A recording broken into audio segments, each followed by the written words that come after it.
25,000 feet in the air, silently lurking in the clouds, aloft 24 hours without rest, a half-ton predator hunts.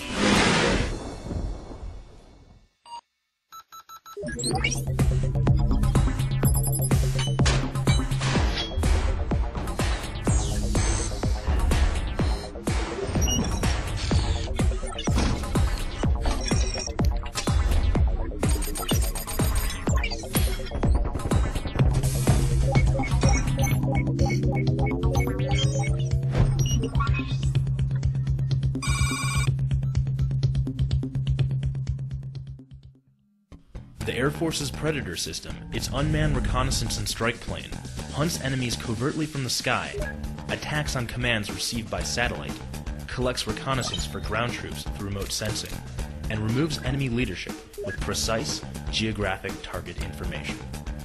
All this with revolutionary advances in geospatial technology and a $3.8 million price tag. My name is Captain Catherine Platt, and I'm a Predator sensor operator.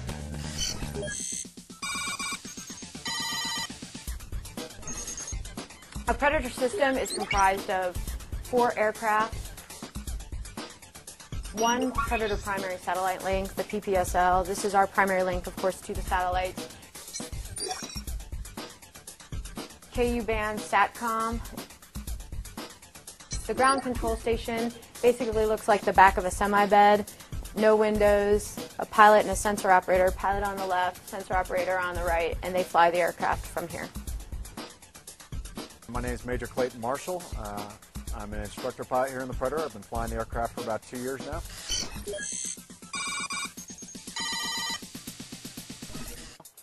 And prior to this, I used to fly F-16s. There are lots of Predators flying over Fallujah during the battle last fall, in which case we were providing eyes from the sky for the troops on the ground, keeping them aware of threats that may be sneaking up behind them, that sort of thing. We can fly the Predator via a primary Predator satellite link, PPSL, and it looks like a bird dish, and it's the satellite that controls the aircraft. It takes the information from the ground control station, sends it up through the PPSL to a satellite that then translates the command to the aircraft. There's a dish in the aircraft that receives that command. That's the process that takes about 2 seconds. You just have to get used to the feel and anticipate that delay. And if you get really good doing that, then it's seamless and you can really operate the camera effectively. And when you think of the fact that this information is traveling thousands and thousands of miles, 2 seconds is really nothing.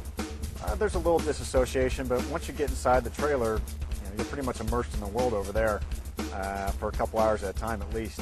And then when you step out, you go back home to your family and live like anyone else. We have basically what is a snowmobile motor that runs on basic gasoline, but we have incredible endurance. We can stay up for 20 hours plus.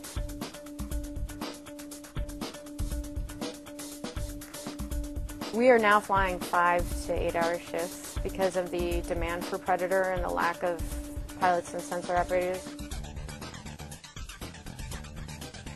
Sensor operators responsible for the target prosecution, and they're responsible for operating the payload on the Predator. The multispectral targeting sensor, or MTS ball, is our primary payload on the Predator. We have the ability to use an IR camera, infrared camera, day TV camera, which is NEO camera, and get full motion video from that. So it's just like you got your own video camera and you're staring at the ground. We also have a laser range designator, and we use that to guide in laser-guided bombs. And we have a laser target marker. It's basically an IR strobe that we can point at a target, so someone on night vision goggles, another aircraft, or a pilot on night vision goggles can see that target. So we have a lot of different options. This is a look at the AGM-114 Hellfire missile. It's about a 100-pound missile, so it's not very heavy, but it's good enough if we see a truck or an HVT, a high-value target that we need to prosecute immediately, that we would be able to at least scare them a lot. It's a precision asset, and it's very, very accurate. This is our Predator operations cell, and from here we are able to view the feed from the Predator that's currently airborne. So the feed pumps into here, and we inside here are comprised of intelligence analysts, weather, and we provide information to the crews to build situational awareness for their missions, but we are also able to analyze the targets that they're seeing, do some sort of intelligence analysis real time. I can tell that he's in his infrared camera and white hot, which means anything that's hot is showing white versus showing black. This is all of our aircraft positional information, so I know, again, exactly where the aircraft is in space. And that's based on an INS in the aircraft, which is a navigation system, and then GPS. So we have GPS satellites as well that allow us to navigate. You have coordinates, the target position coordinates, the bearing of the target, the range to the target. He is locked up on a tank right now. I can tell he's got these 4 little squares, mean that he has a track established.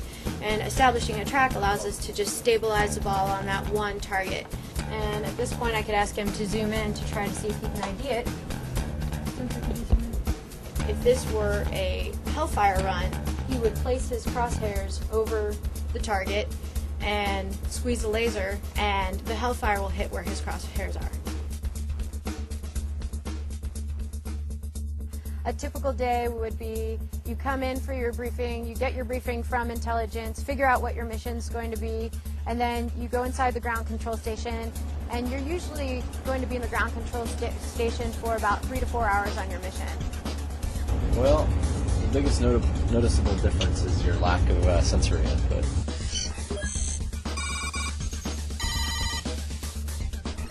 So flying a Predator versus other aircraft, you don't hear the engine, you don't feel the aircraft move, you don't feel the buffeting from the wind or the turbulence. You don't feel when the aircraft rolls into a turn or climbs or descends. This is the nose camera on the aircraft, which is at the very front, and it's always focused straight ahead.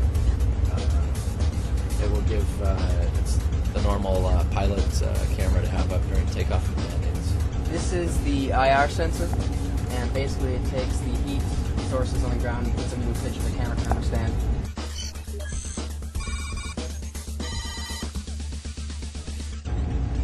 Currently we're looking at white hot, so all the white objects on the screen are hot, and the picture's kind of fuzzy because it's like 8 miles away. And we also have a day TV camera, which is basically like a normal camera.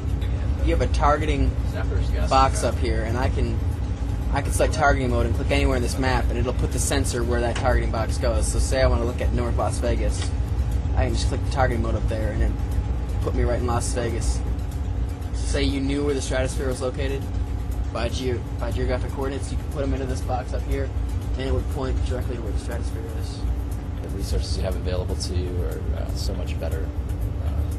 I can go on the internet right here. I can bring up the latest weather satellite picture, things you never dreamed of being able to do in an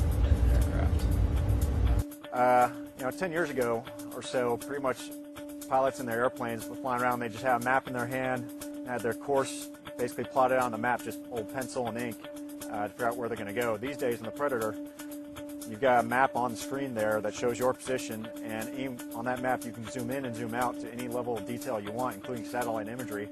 And in addition, you can put your cursor on the map, and anywhere you put it, the digital terrain elevation data tells you the elevation of the terrain around there, which is actually very handy when you're trying to pick out a target on the ground.